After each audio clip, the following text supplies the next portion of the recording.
Good morning, ladies and gentlemen.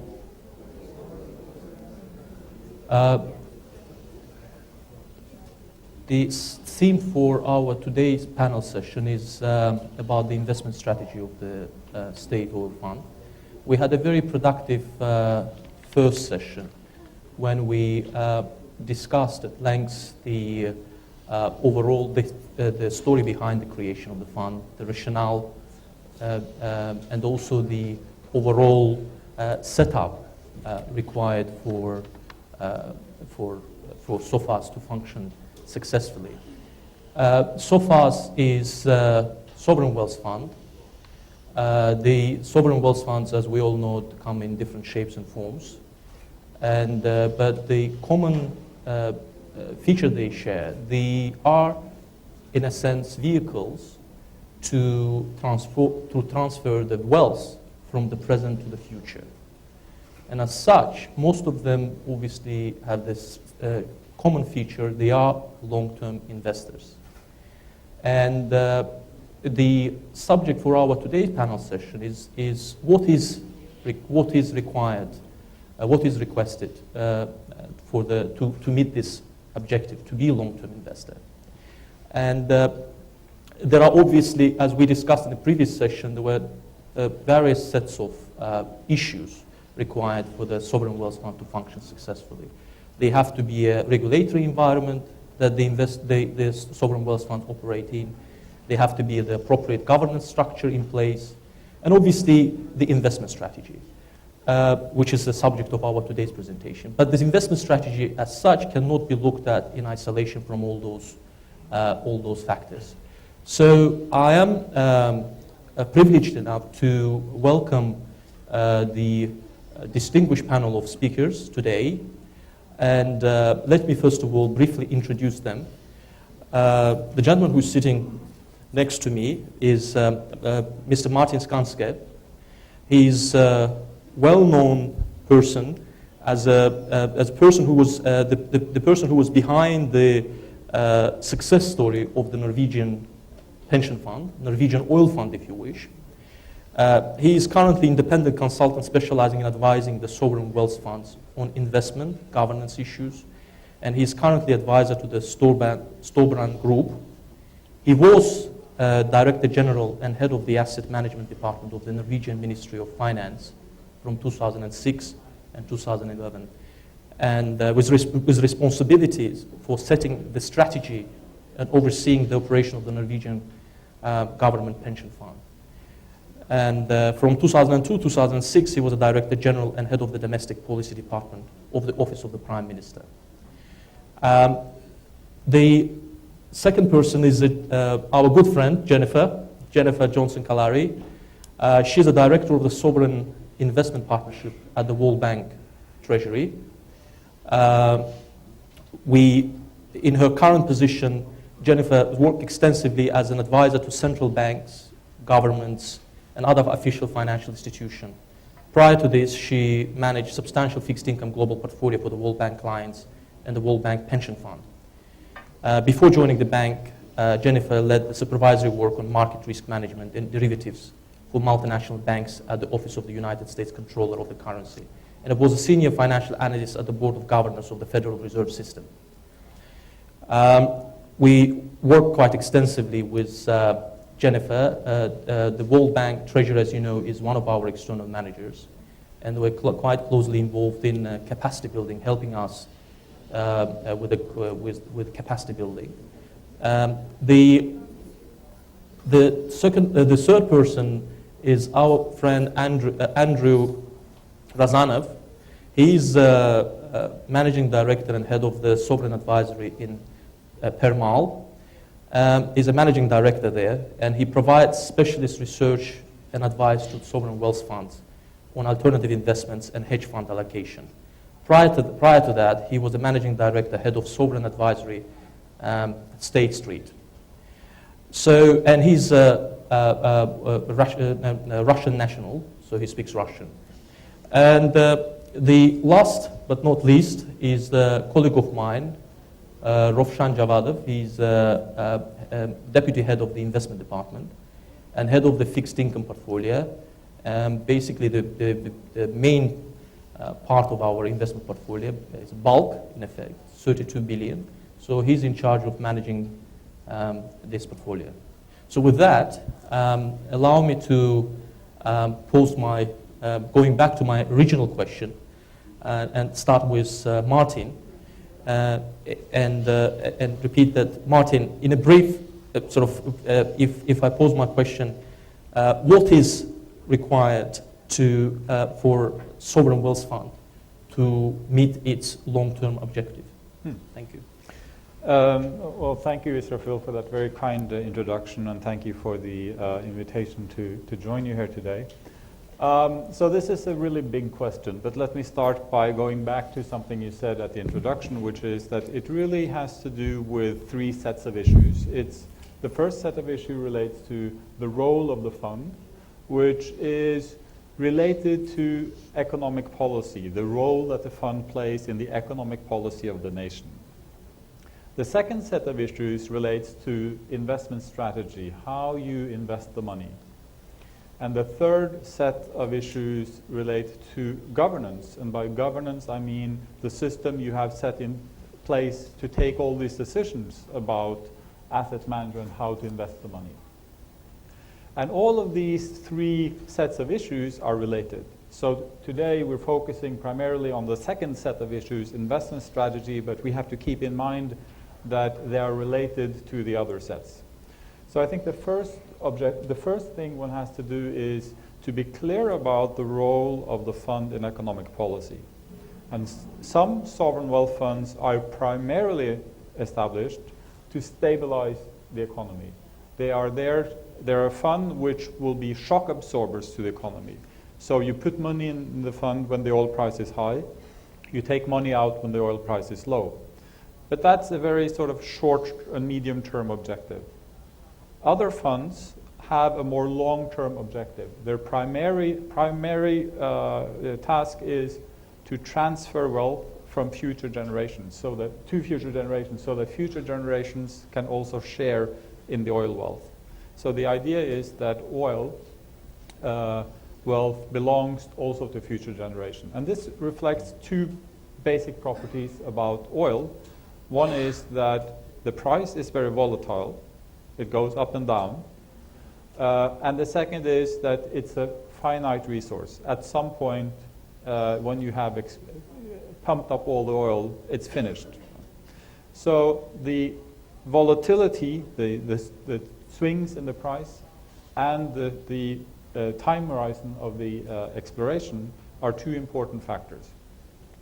So you have to start by thinking about the role of the fund, and then have an investment strategy which matches the role of the fund. If you have a short-term horizon for your fund, you need short-term investment. If you have a long-term horizon, you need long-term investment. So I think that's the starting point. I have the pleasure and honor of traveling a bit around in different countries, talking to people, and of course I talk a lot to people in Norway about these issues. So the number one question about investment strategy is, why can't we invest all this money at home? Okay, so that's the number one question always. Okay, so we have to start with that question. Why does it make sense to invest a fund of this type outside your own country? And the reason has to do with the role of the fund to stabilize the economy. Remember that the oil price goes up and down very much. We established the Norwegian fund in 1996, was the first money we put into the fund 15 years ago. In 1998, the price of oil went down to $10 per barrel. That's not so long ago, $10. In 2008, 10 years later, the price was $150 per barrel.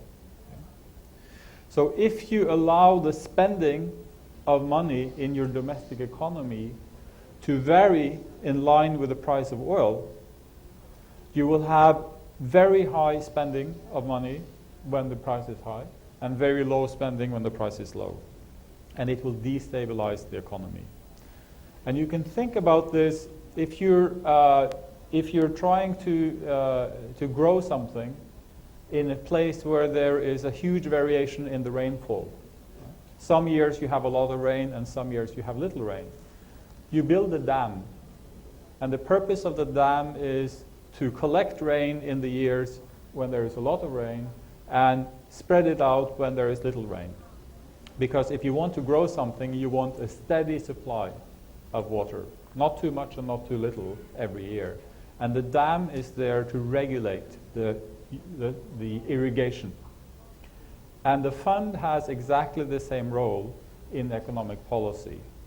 Because if you set up a fund, which is a dam, then the spending of money every year over the budget is independent of how much you get in revenues in that same year. Just as if you have a dam of water, you can irrigate, and it doesn't matter if it's little or much rain in that particular year. And so that makes it possible to have a steady and predictable fiscal policy. If you had invested all the money domestically, if you had put it in your own banks, then you would put in a lot of money when prices are high and things are going well.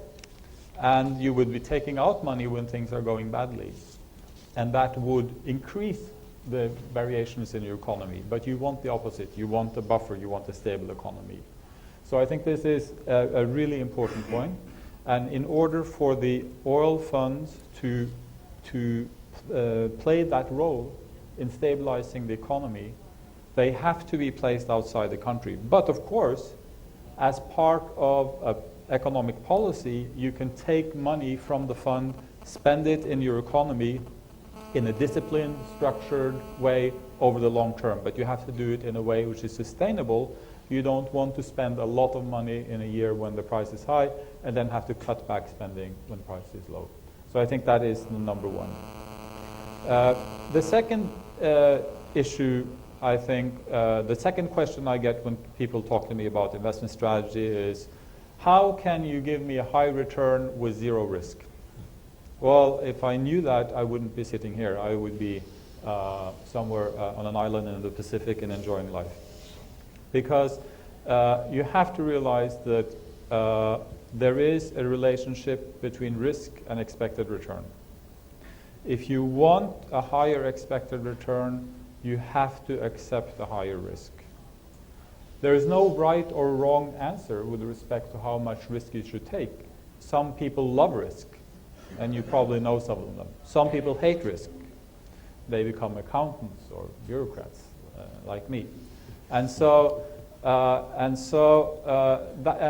fine, but it's the role of the political system to determine the appropriate level of risk. And what people like me and other people who work in financial areas can tell you something about is the relationship between risk and return, the menu. So we can tell you how much risk do you need to take in order to get a certain return, or what is the maximum return you can get for a certain level of risk. But we cannot tell you what the right level of risk is. That's something you have to figure out yourselves. So it's very important to illustrate risk in a way which gives meaning and which makes it possible for people to make an informed decision about risk. And this is made very difficult by the fact that risk is not one number. Okay? There are many forms of risk. And you cannot take all those different forms of risk and put them into one number of risk. So you have to keep your mind on many, many risk factors at the same time. One very simple measure of risk is how much the value of a certain investment changes from year to year. So some investments change a lot in value, like listed equities. They can change a bit. If you own government bonds, they will usually change less from year to year. Okay? So from that perspective, you can say that equities, listed shares in companies, they are more risky than government bonds. However, if you're a long-term investor, you're concerned about how much can I buy for my investment, not just tomorrow, but maybe in 10 years, 20 years, 100 years. And then the question of risk becomes somewhat different. If you buy a US government bond with a 10-year or 20-year time horizon, you buy it for $100, you know with 99.99% confidence that you will get your $100 back in 20 years with interest. But you don't really know how much you can buy for $100 in 20 years. Because that depends on how much inflation you have in this period. So if you have very high inflation, then the value of those $100 in 20 years will be much lower. If you buy a share of a company in the form of equities, if inflation is high, the company can increase the prices of its products, and you will have the value of the equities will be more protected. So you can say that in that sense, if you think about long-term purchasing power of your investments, the inflation risk is perhaps lower with equities than fixed income. But the volatility, the change in price from year to year is higher. So by one measure of risk, the equities are more risky, and by another measure of risk, they are less risky. And there is no right or wrong answer. You just have to make that broad assessment about risk and what you care about. So I think that's also important. Another very simple rule of investment is what people in finance call diversification. And that's just another word for don't put all your eggs in the same basket. Right? So you have investments, try to spread them on different types of investments. You know that you will lose on some and gain on some, but you don't know which ones in advance. It will stabilize the returns. But it's very important then that you understand the nature of diversification, that you actually know that from year to year, some assets will do badly, some will do good. You don't know in advance which ones. And you have to just accept that when you look at the returns, you have to look at the return of the total portfolio. Don't get angry if one individual investment performs badly, because it will, and I can tell you that it will. But the whole point of diversifying a portfolio or spreading risk is that you should look at the properties of the total portfolio and the return and the risk of the total portfolio, not the return of each individual investment in that portfolio. There is, for a long-term investor, no risk-free asset. There is no risk-free way to invest money. In fact, there is no risk-free way to invest in anything. Real estate, roads, whatever. Everything has risk with it. So it's just a matter of identifying risk, communicating risk, understanding risk, and making an informed choice with respect to the trade-off of risk and expected return. And then my final point, and that relates to the links between investment strategy and governance. That you can make a theoretical exercise about, given the role of the fund in economic policy, given what we think we know about financial markets, we can set up a theoretical best way of investing. However, in order to invest, you need people to do that, and you need to build the skills to do that, and it just takes time. Okay? It just takes time. And we started the Norwegian fund, as I said, in 1996 with the first investment. Then we had first a couple of years with just high-grade fixed income, very, very, very simple investments. Then we started with some listed equities from some countries. Then we went into some more countries. We went into gradually to more lower-graded debt instruments. We went into emerging markets. And then as late as last year, we made the first real estate investment. So this process just takes time. And I think when you manage money on behalf of the public, as a sovereign investor does, you have to take really care that you don't rush into investments, bad investments, but that you have the patience to develop your strategy gradually over time and realize that these investments are complex. You're operating in complex, difficult markets. There are complex legal issues. There are tax issues. There are all kinds of issues that you need to be aware of. And it just takes time to sort all that out and be sure that you have a good, sound, safe investment on behalf of the population. And I think also because this concept of risk is so difficult and so complex, that a gradual implementation is also a way to make sure that people understand all the risks that they're taking on as they go along.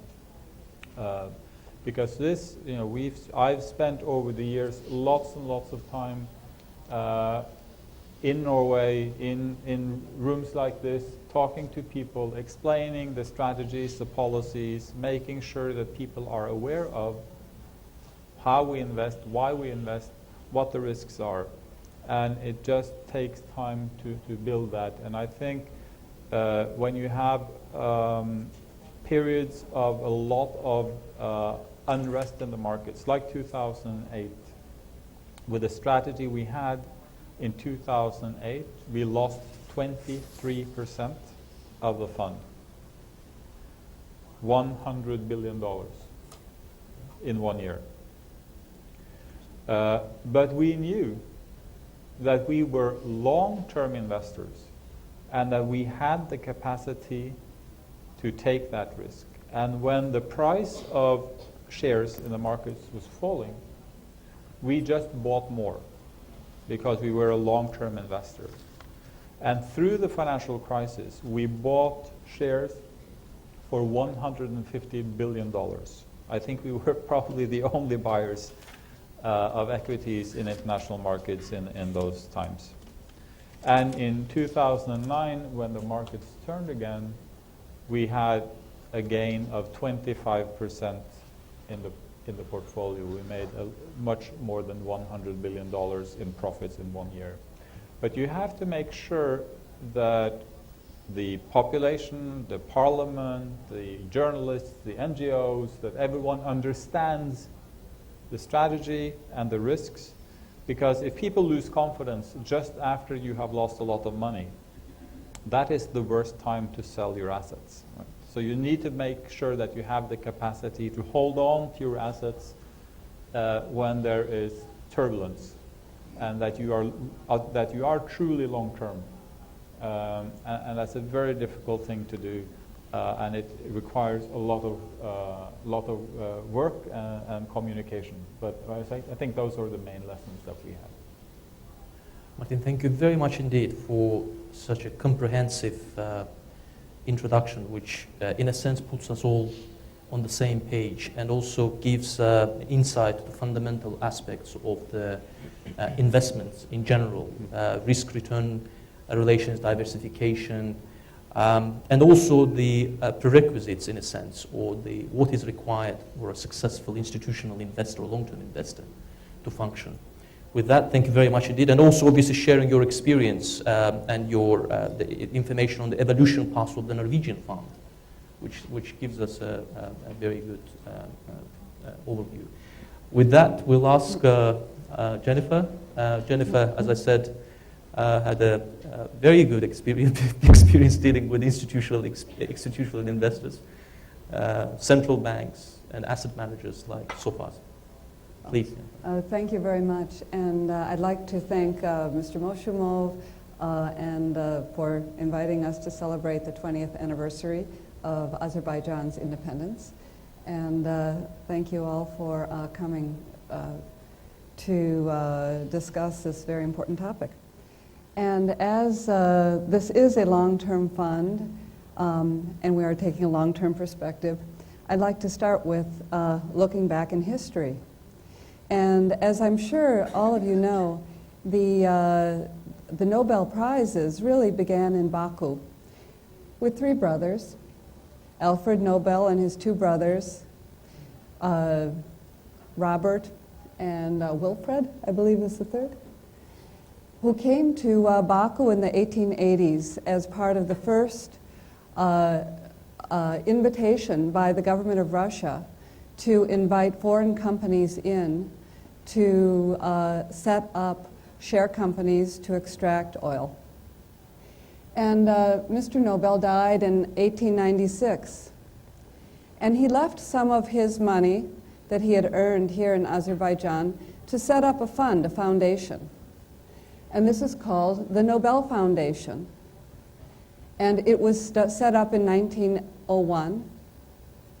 And hopefully the foundation will live in perpetuity, every year taking money from the fund to give to outstanding thinkers and achievers throughout the world. So what does this, what do the Nobels have to do with the challenges that Azerbaijan faces with respect to their oil fund? I'd like to talk a little bit about this Nobel Foundation, which is identical to any endowment fund or sovereign wealth fund, which is attempting to generate income to support spending on social services, health, education, welfare in perpetuity. This fund began in 1901, and the founders said you are only allowed to invest in so-called safe assets, government bonds, very low risk investments, and by 1953, the fund had lost 1/3 of its value because of something that Martin mentioned earlier, inflation. The fund in 1953 was only 1/3 of the size at its initiation and could no longer support the spending needs for the prizes. At that point, the trustees of the fund made a very important decision, and that was to allow the fund to invest in equity and real estate. The returns on the fund then began to increase, and by 1991, the fund had tripled in size, so that despite the fact that it continued to pay every year substantial prizes, it was still the same size in real terms, in purchasing power terms, as it was in 1901. This is a perpetual fund. So what does this experience again have to do with Azerbaijan, other than having left a very beautiful home, I believe, and also villa? If you look at the challenge for oil-producing countries, their oil revenues generally look like this hill. And I don't believe it looks any different really in Azerbaijan. Here you see a stylized example of oil revenues increasing over a 15-year period and then declining over another 15-year period. And the challenge is to transform the revenues from this depleting resource into a perpetual fund, not dissimilar to the Nobel Foundation. This is the example of a income the income flows available to a government for spending from an oil-producing country with a fund. Earlier, you saw that the revenues go up and they come down. Here, the revenues available to the government for spending over the 40 years go up and stay up. And why is that? In the first years, the money that is going to the government to support the budget is mainly for oil revenues. But over time, as the size of the fund increases, if it is invested well, the oil revenue will be supplemented by those red bars, which effectively are investment income. And if you look at the middle of the chart, you'll see that there's a point at which more government spending will be supported by the investments on the fund rather than the oil. If you look at the Alaska and the revenues that are going into the government budget today, from more revenue is going in from the investments, the financial investments, rather than from the extraction of oil. And this is just a picture of the necessary condition. That picture that I just put up is the growth in the size of the fund. In other words, putting money aside today, as Azerbaijan is doing, to grow the fund, and as the fund grows, the investment income grows. There is one single condition that must be respected in order to have a permanent investment fund. And that single condition is that over time, on average, the government should not spend more than is generated by the investment returns on the fund. Again, I say on average, some years may be more, some years may be less. But if the fund, in order to protect the capital, spending should not exceed what the government is earning on its investments. And that is where the investment strategy comes in. As you recall, the low-risk assets do not generate sufficient returns. So one does need to go into higher-risk assets. And if you look at the history of the increase in value of 3 investment strategies over a very long period of time, 1925 to 2010, you will see that the bottom green line is the so-called safest of assets, cash. It has very little volatility, very, very little risk. But you also can see that it generates, that the growth, it generates very little investment income or investment growth. The red line is what I would call a very conservative investment strategy. Some bonds and up to 5% invested in equities. You get a little bit more growth in investment returns, very little risk, but still not enough necessarily to support government spending and preserve the capital of the fund. If you look at the top line, you have what is typically called a balanced portfolio, roughly divided between equities and bonds.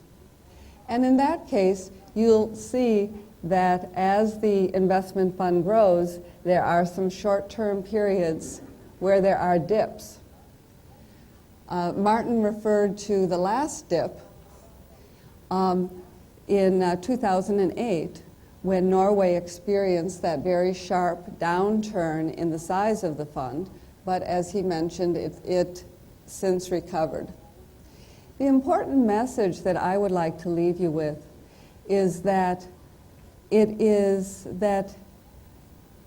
necessary for Azerbaijan to diversify into equities, to diversify into risky assets, if it wants to transform a depleting resource, oil, into a permanent fund. But that will produce some short-term volatility. For long-term investor, short-term volatility is noise. It is not information.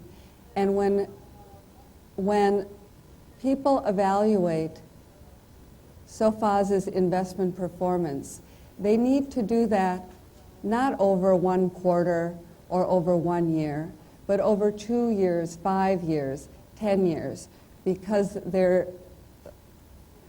period over which the success of the strategy is evaluated has to be related to the original investment objectives.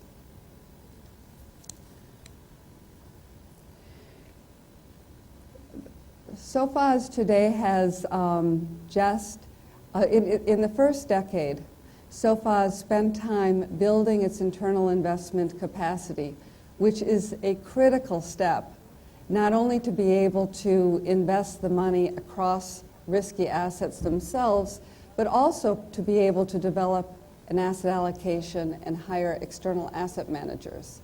And the last 10 years were well spent in training people, implementing systems, setting up a front office with portfolio managers, a middle office with risk managers, accountants, internal auditors.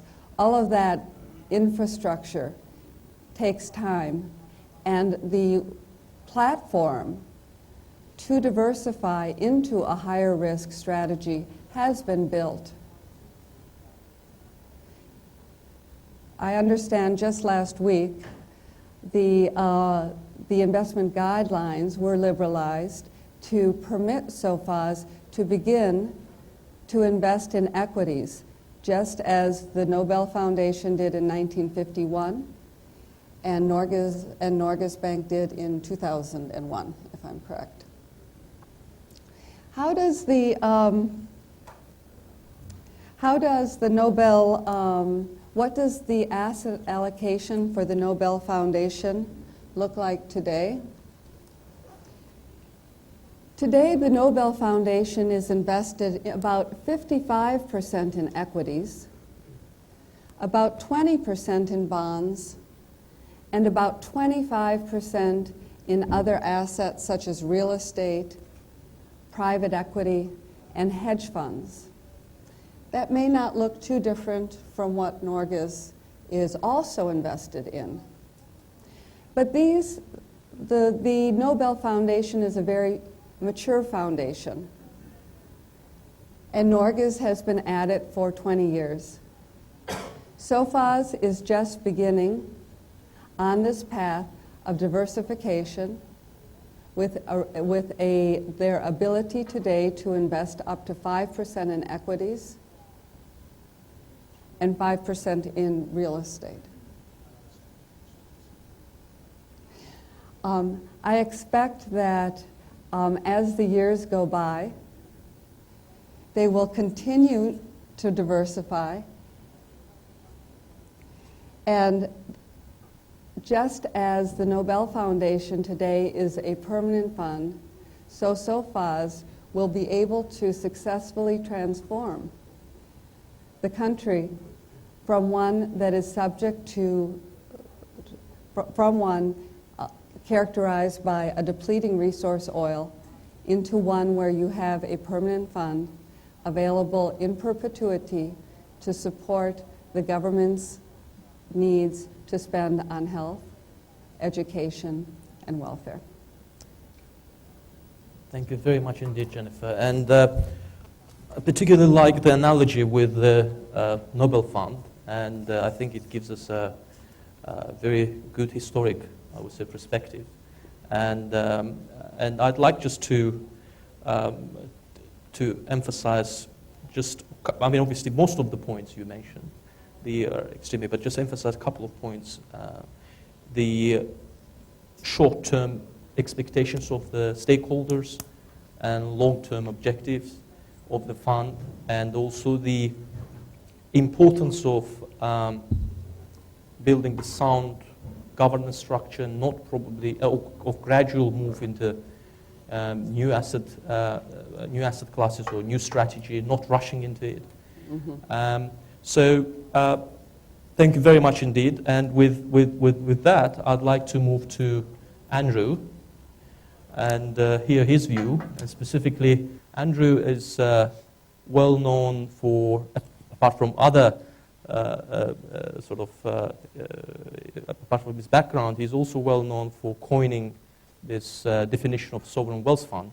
So therefore, I think he's probably well placed to give his view on those issues. Thank you. Thank you for that plug, Israfil. Good morning, ladies and gentlemen, and I'd like to thank SOFAS for inviting me to speak here today and to participate in this conference. It's truly an honor and a privilege to be here. Now, this panel focuses on sovereign wealth funds, investment strategies, and we'll have and will continue to touch on various aspects of that. Some to do with governance, some to do with objectives, some to do with the actual investments. And my previous fellow panelists have covered a lot of ground.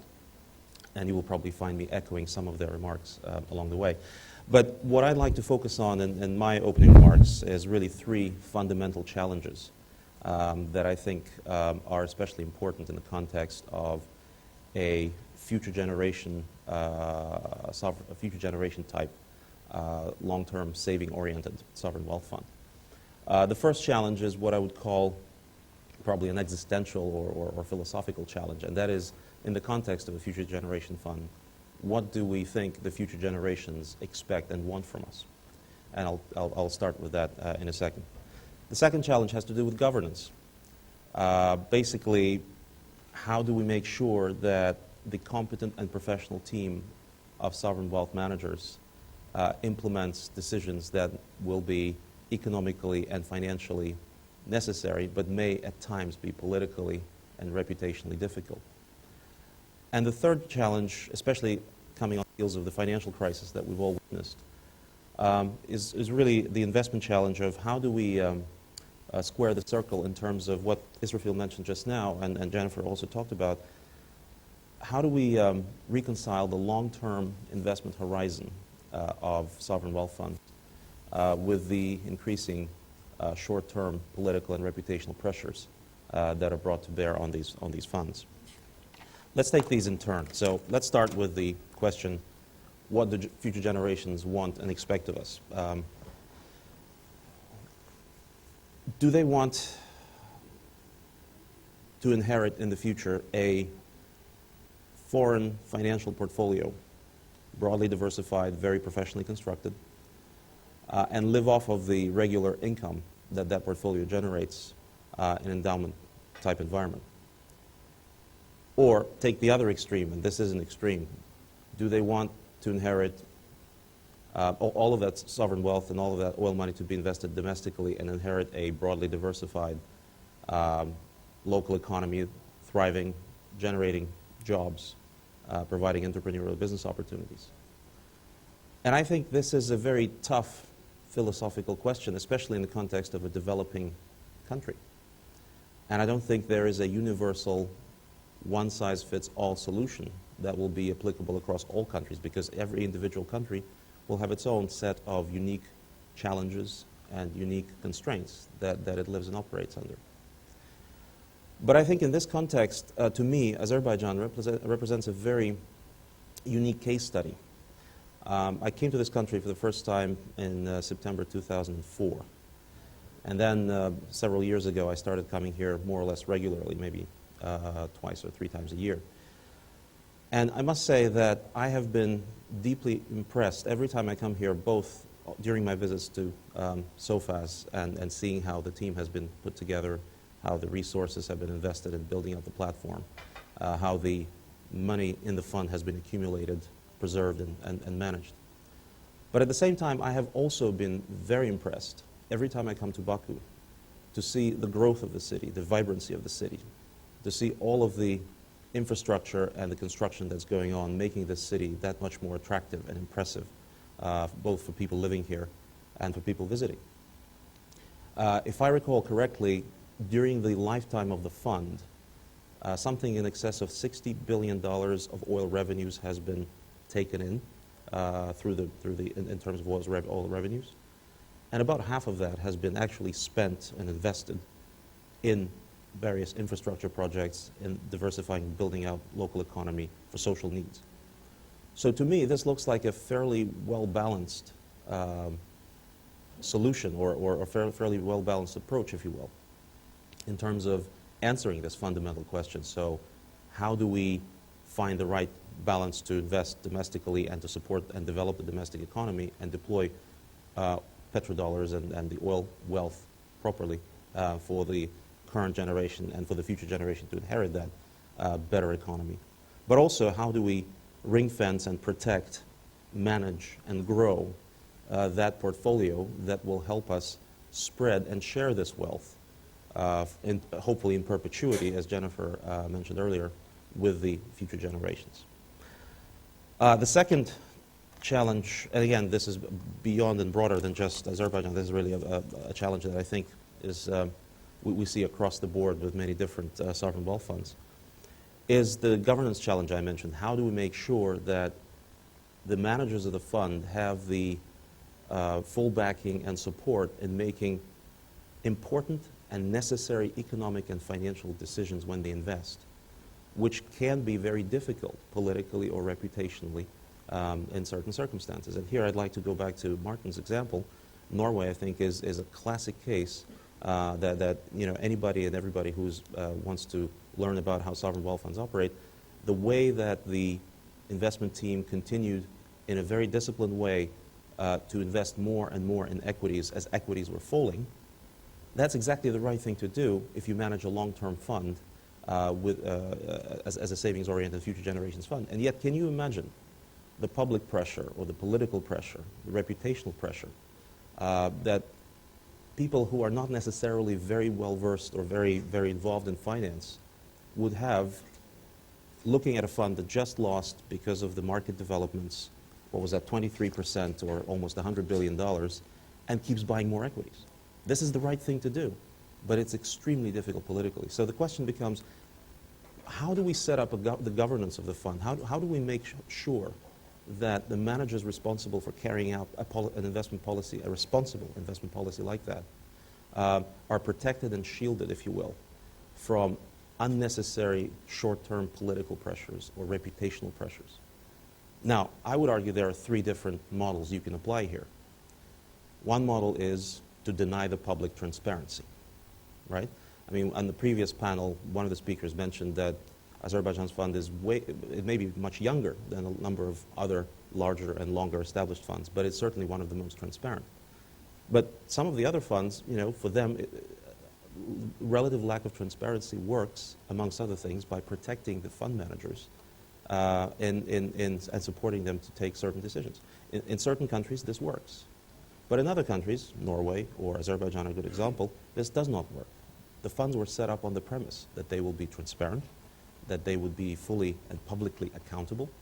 So denying the public transparency is not a solution in this case. The second model is what I would call the Australia model, or to me it resembles almost like an independence of central bank type proposition. It is public, it is transparent, it is accountable.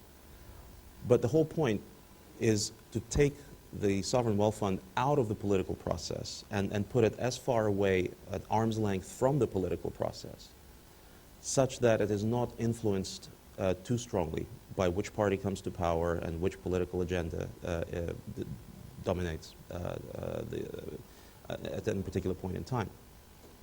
Now, they have achieved that by setting up, adopting legislation and setting up fully transparent and accountable board of guardians that were appointed from some of the most experienced and knowledgeable local financial experts who then work on agreeing and developing a strategy and hiring the team and so forth.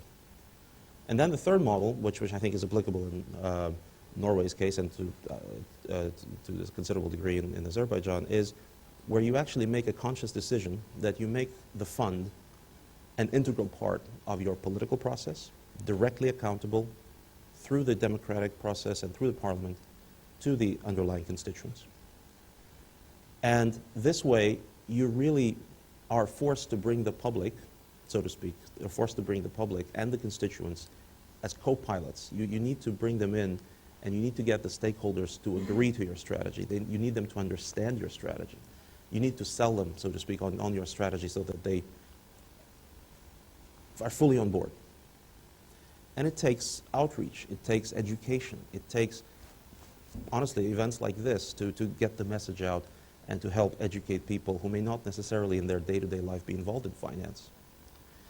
And in this context, it's interesting, a lot of people talk about sort of the rights of the citizens or of the public and stakeholders like media, like NGOs, like politicians. The right to know about how the fund is managed, their right to monitor how the fund is managed, their right to have a say and to influence through the democratic and political process how the fund operates. But I think less attention is paid to the fact that with rights also come responsibilities.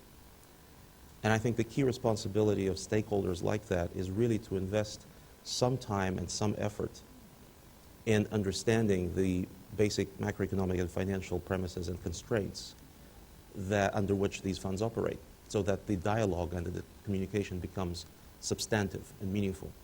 And I'll use, again, Martin's comment earlier that, to demand or to expect 10% or other double-digit returns with almost zero risk, it's equivalent to me saying I want to have, I want to eat a lot of unhealthy foods and drink a lot of delicious wine and not exercise, but I also want to be very healthy and I want to live to be 100.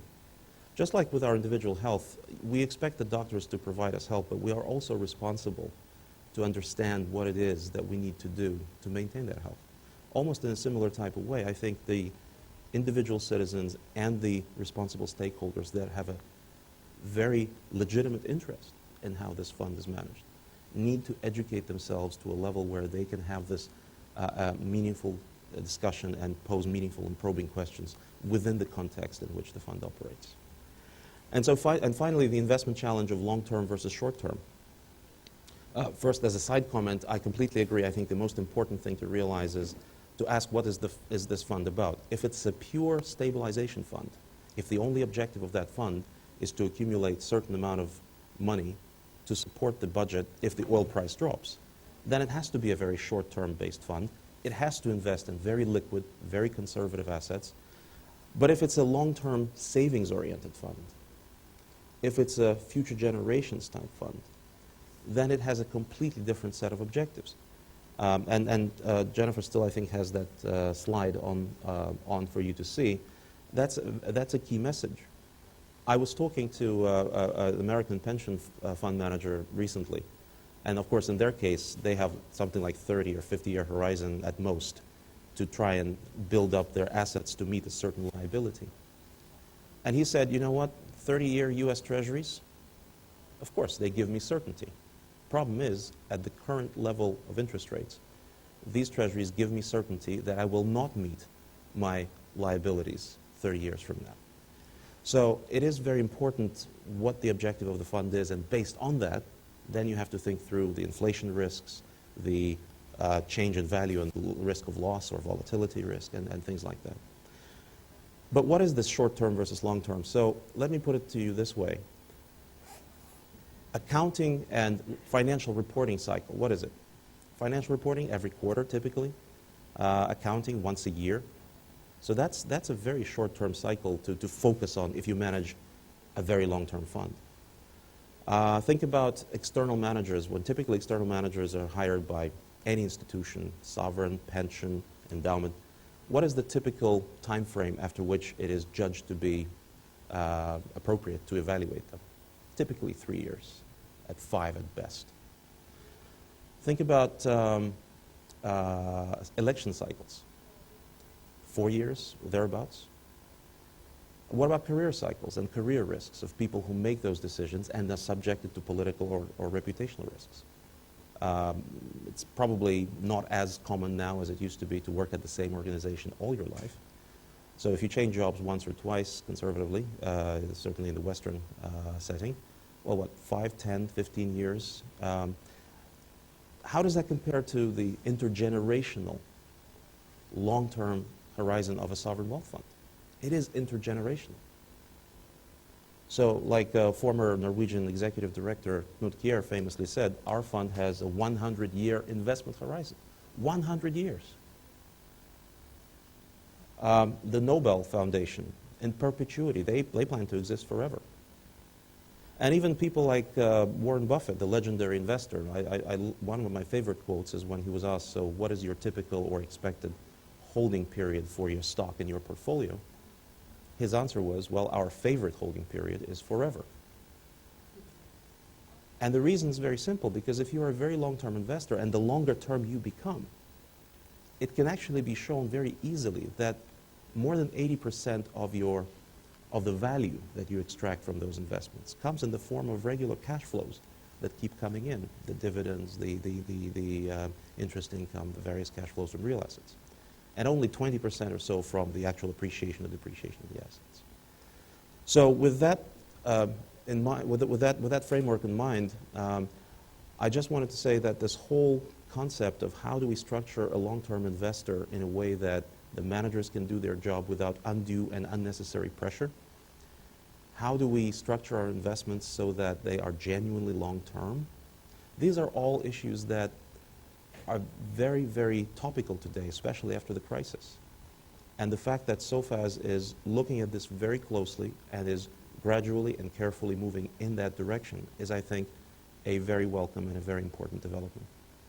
Let me stop there and take more questions.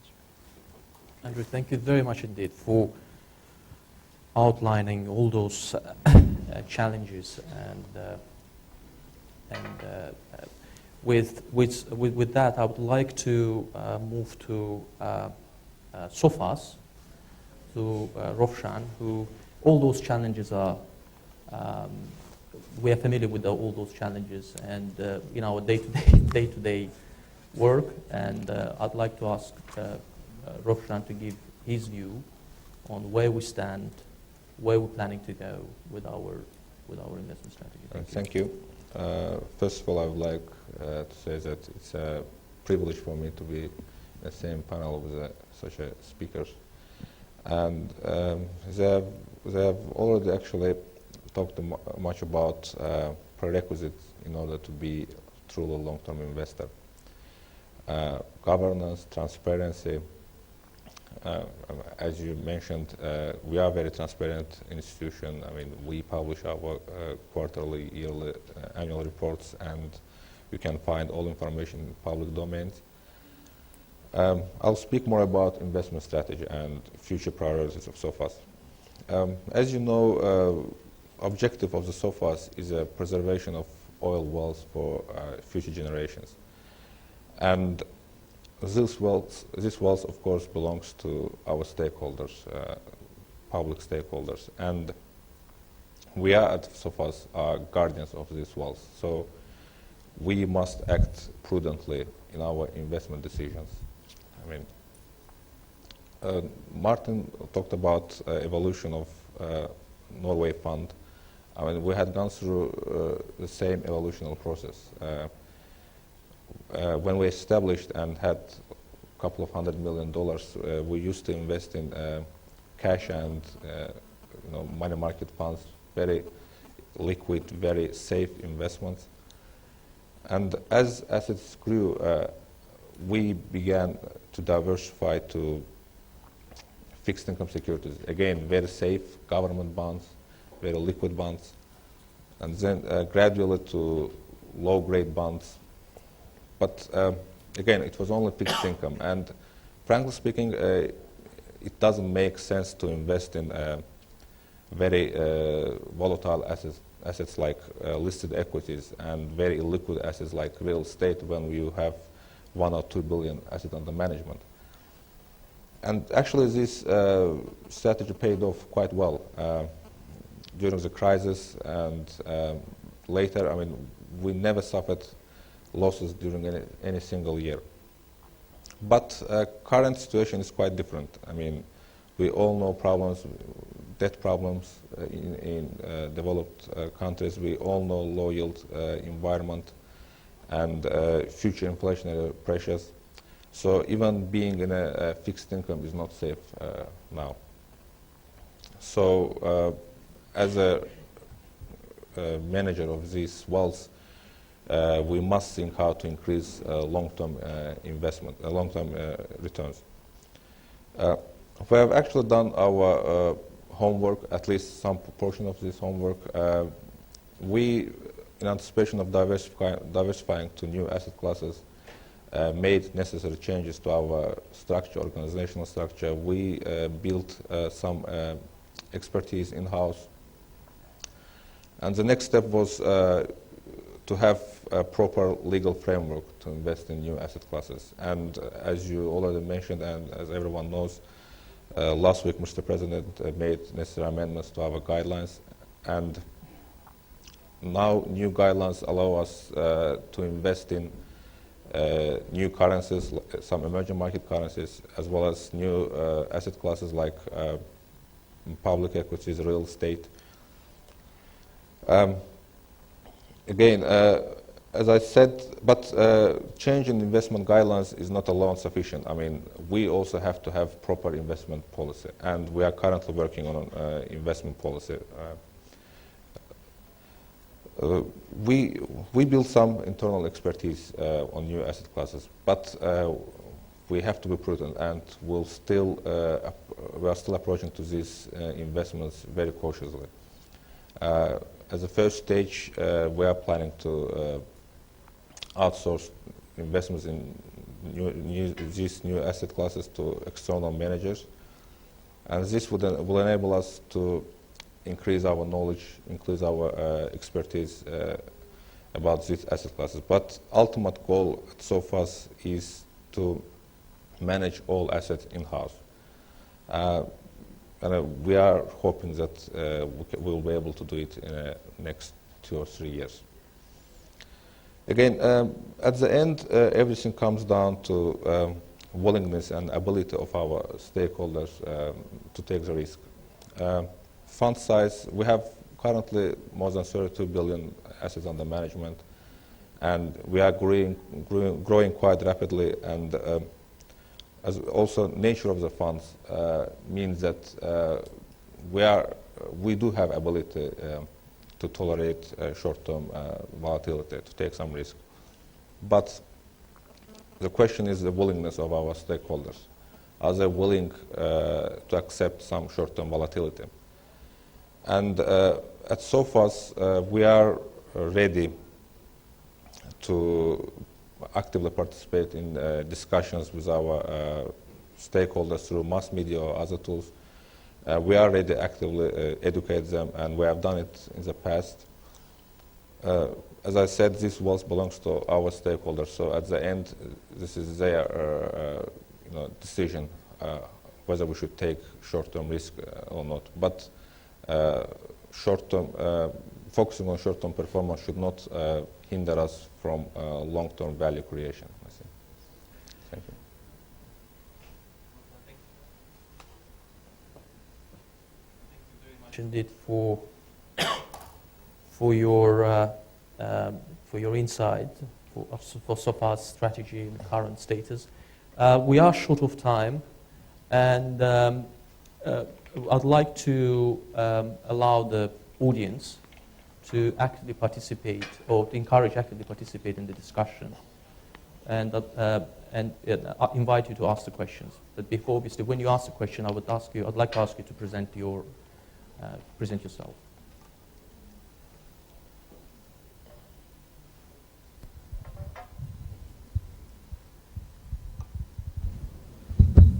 So my question to SOFA's representative, I would like, back to new guidelines issue, I would like just to know some detailed information about the clarity.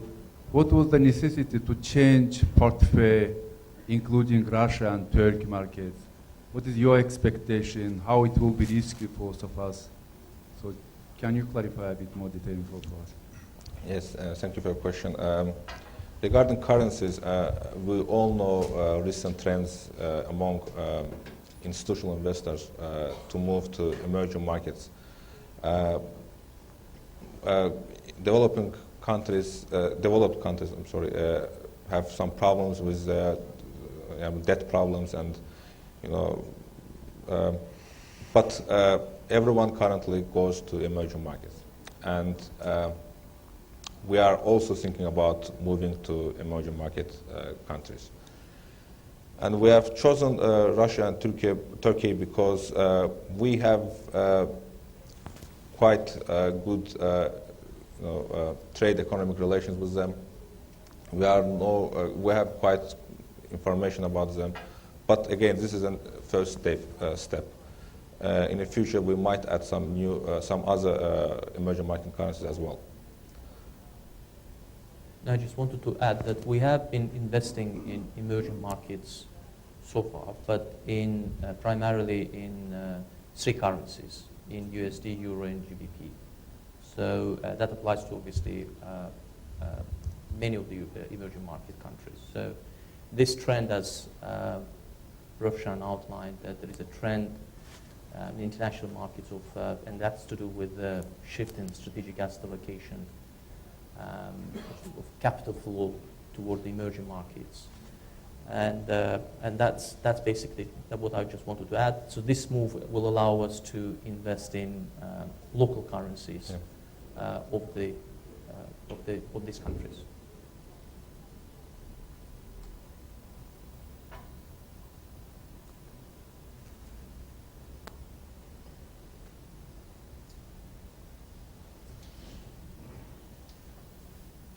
So if you don't have any other questions, let me first of all ask you to thank our excellent panelists for the outstanding contribution to this session.